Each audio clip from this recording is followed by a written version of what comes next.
Part 1. You will hear a man talking to a receptionist at a hotel. First, you have some time to look at questions 1 to 7.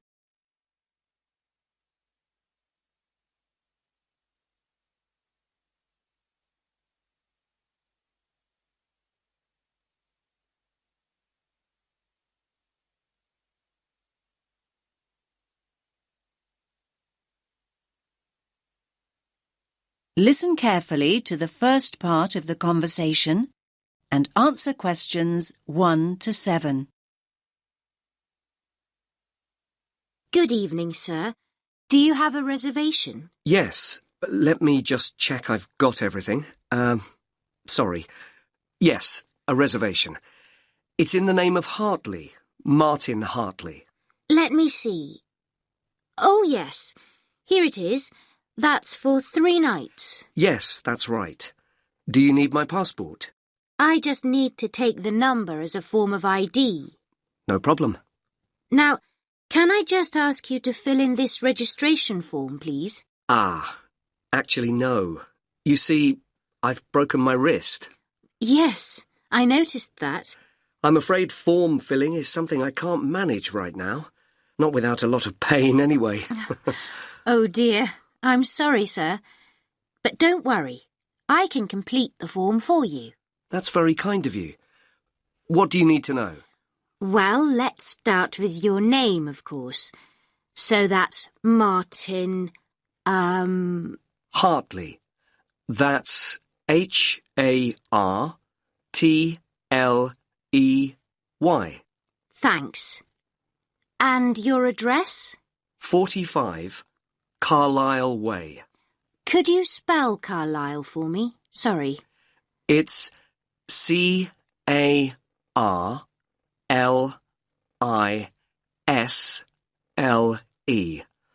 You don't pronounce the S.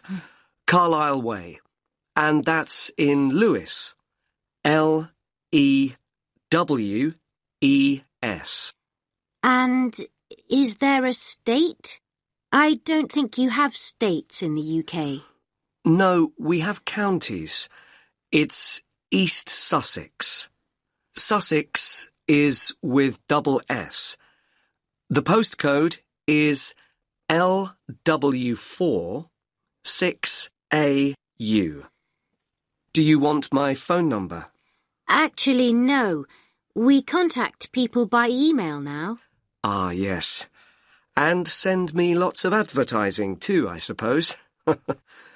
My email is hartleynitram@yahoo.co.uk. Sorry. A bit slower, please. Hartley, my surname, then Martin backwards, NITRAM. That's all one word. And all lowercase? That's right. No capitals. At yahoo.co.uk. Thank you very much, Mr. Hartley. And could you give me your passport now, please? Thanks. You can have that back now. And that's for 3 nights, so checking out on Sunday morning? OK. You're in room 16. That's on the first floor, overlooking the courtyard. Here's your key. Would you like somebody to take your bag? Now you have some time to look at questions 8 to 10.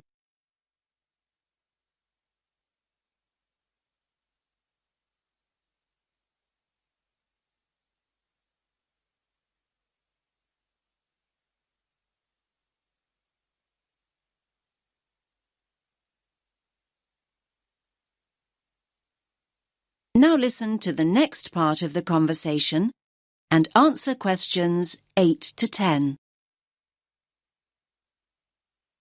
Do you have a map I can take? Yes, of course. We've usually got lots of them here. Somewhere. Ah, yes. Here we are. Thanks. Could you show me where we are exactly? Let me have a look. Yes.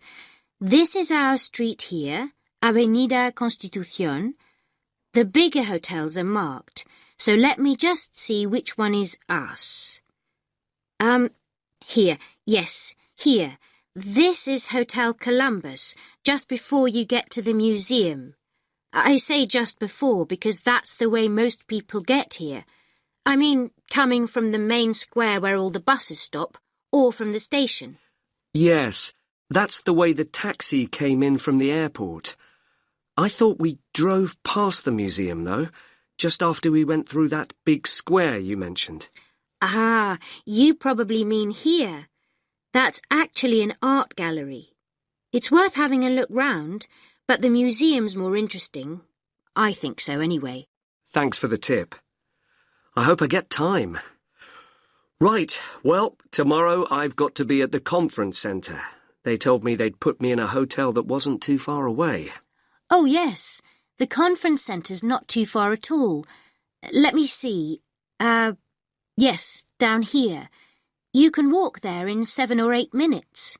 Just cross over the road and go straight down this street here. That will take you towards the newer part of the city. Walk on for a couple of blocks, and then when you get here, you just have to go right a very short distance, and then you'll see the conference centre above the other buildings. It's quite big. I see. That all looks quite straightforward. Thanks very much. My pleasure. Have a nice evening, sir.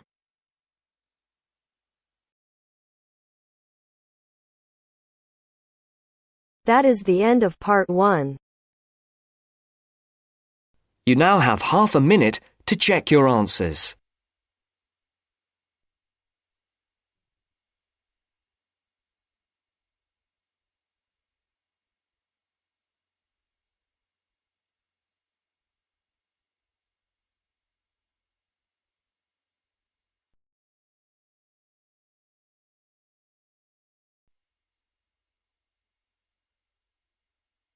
Now turns to part 2. Part 2. First, you have some time to look at questions 11 to 15.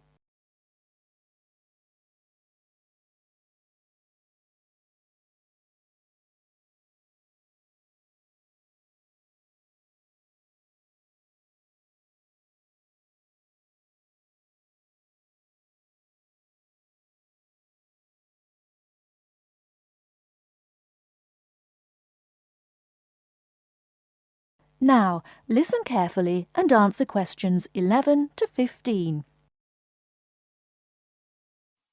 Hi.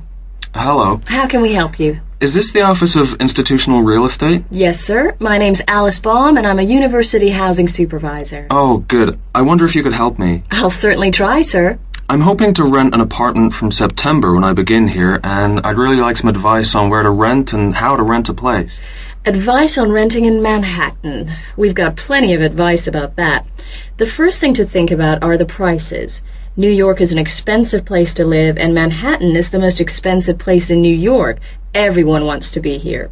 In most areas of Manhattan, you'll have great difficulty finding a studio apartment for less than $1,300 to $1,400 per month. But there are areas just outside Manhattan, within a 30 to 40-minute commute, where you can find a decent studio apartment to rent for $850 to $1,000 per month. That's a big difference. But then there are travel costs on top of that. Yes, there are. If you're prepared to make compromises in your choice of accommodation, perhaps you can find an apartment you like and can afford. Monthly rents also depend on 2 other factors, apartment size and then amenities. Can you tell me a bit more about that? Basically, bigger flats get higher rents, so if you can live without a lot of space, it's much cheaper. And if you're willing to take a flat which has street noise or doesn't have much natural light, then you may save some more money. I see. However, you could go the other way and get a bigger flat and share it with another student. You can cut costs by sharing a large bedroom. To find a roommate, check the listings for apartment shares in the housing registry. Share a flat. I hadn't given that idea much thought. Lots of our students do that. What about amenities? Can you explain that a bit more? You need to decide what facilities you really would like and what you can do without. For example, do you want a doorman? Would you like an elevator? These kinds of things put the prices up. I don't think I need a doorman. Is there anything else I should know? Yes, remember, the housing market is very competitive, especially for affordable apartments. You need to be prepared to make decisions quickly and be flexible with your plans. Don't start your search earlier than 4 weeks before you want to move in, because tenants only need to give landlords 30 days' notice of their departure. Okay. Before you hear the rest of the talk, you have some time to look at questions 16 to 20.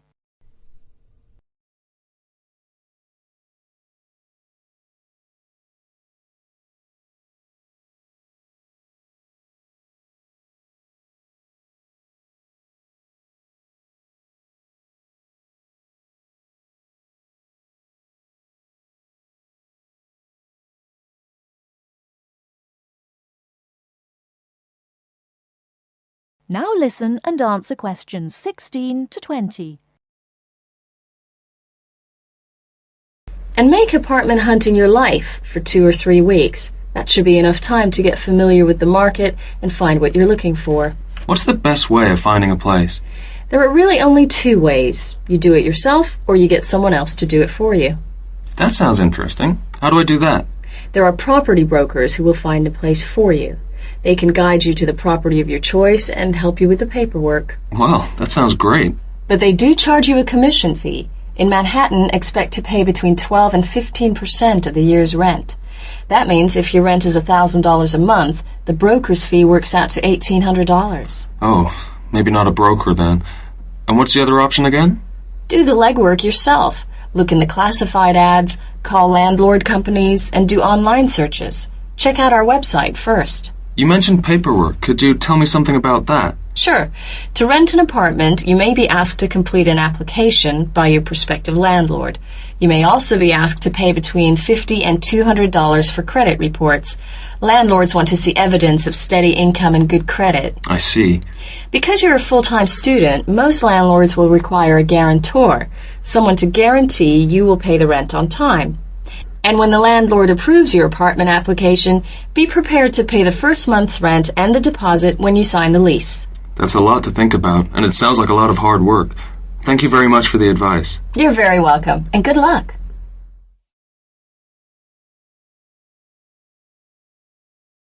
That is the end of part 2. You now have half a minute to check your answers.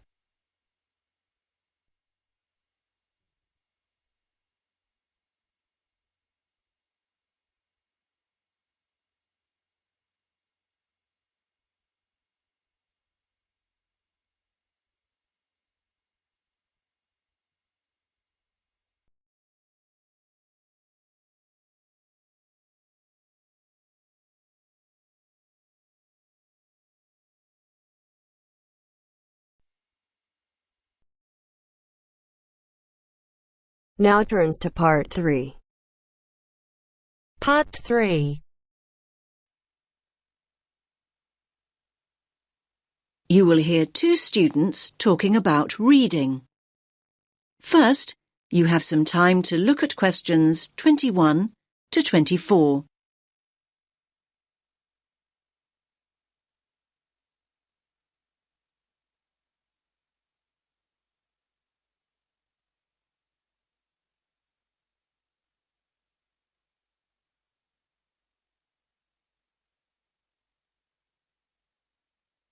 Listen carefully to the first part of the conversation and answer questions 21 to 24. Hi, Milena. How's your research for your assignment going? Which assignment, Josh? The one on sustainable transport. It's due in on Friday. Oh, I've not nearly finished it. I've still got so many articles to get through. In fact, I need to read another 2 books on the reading list before I can even think about writing it up. It doesn't help that I'm a really slow reader. Well, why don't you practice speed reading, just like me? Oh, let me into your secret. If anything, if I don't get a move on, my assignment is going to be late. What exactly is speed reading, anyway? Well, speed reading basically means reading faster and more efficiently. It can make such a difference. I've noticed the benefits already, and I've only been doing it a few weeks. Sounds good. What benefits are we talking exactly? Well, the majority of people read at an average rate of 250 words a minute. So that means that an average page in a book or document would take you around 1 or 2 minutes to read. So up to 2 minutes a page. That sounds quite fast to me. I reckon I spend at least 5 minutes on each one. But just think about it. Imagine if you could double that rate to 500 words a minute. You could zip through all the articles and books in half the time. Another thing is that it can help you understand the basic structure of an idea or an argument much better. Now you have some time to look at questions 25 to 30.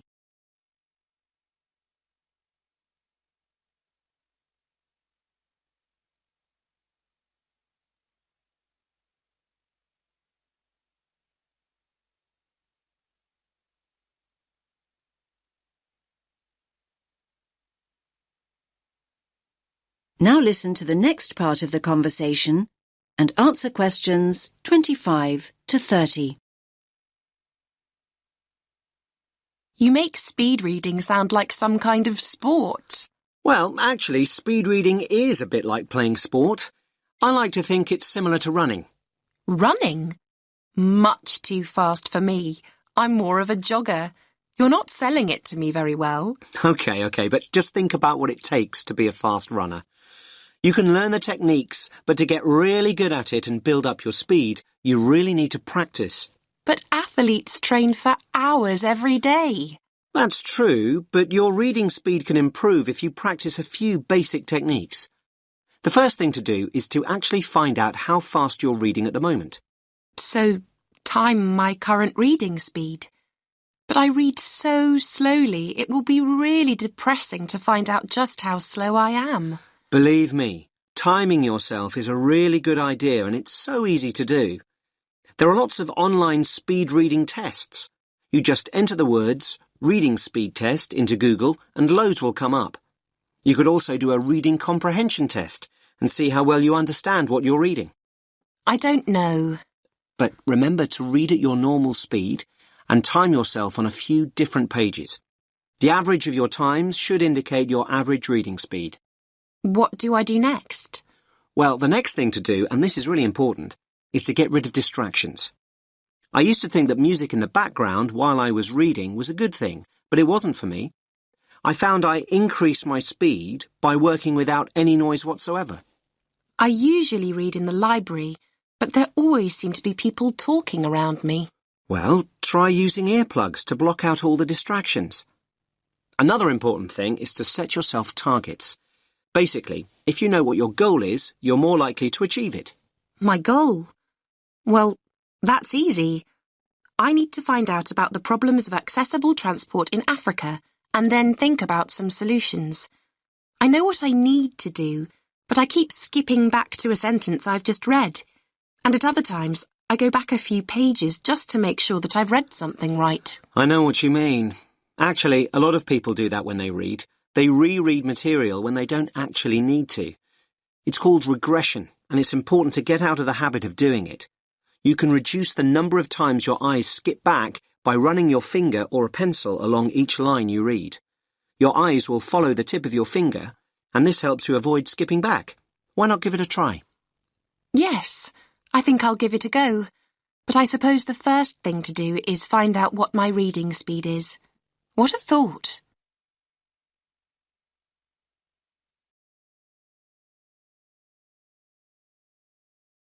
That is the end of part 3. You now have half a minute to check your answers.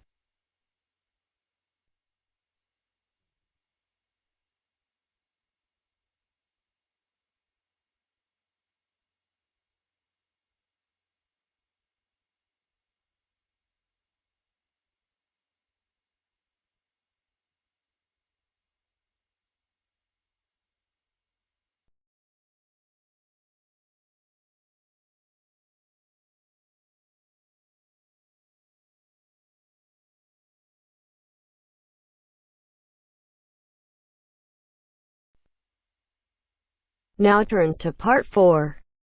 Part 4. You will hear an extract from a university lecture on the topic of marketing. First, you have some time to look at questions 31 to 40.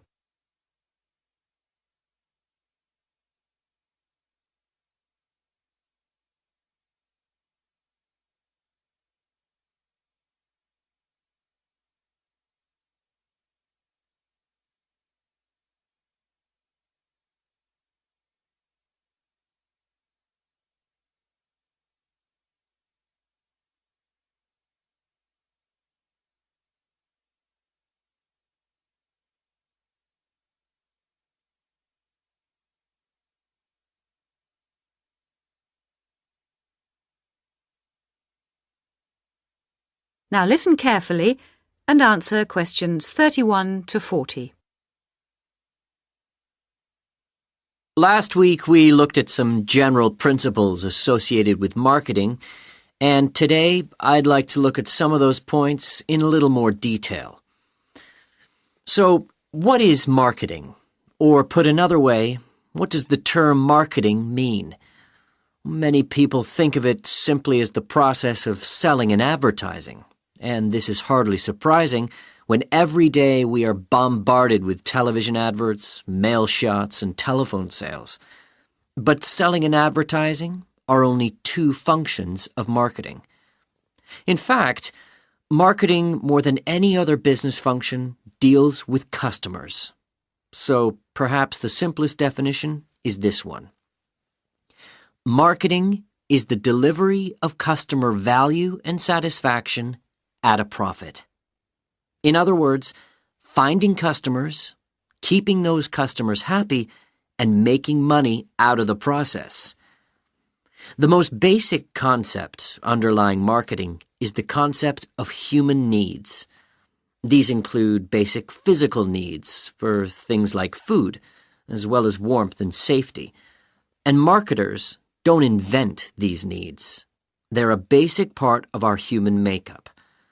So, besides physical needs, there are also social needs. For instance, the need to belong and to be wanted.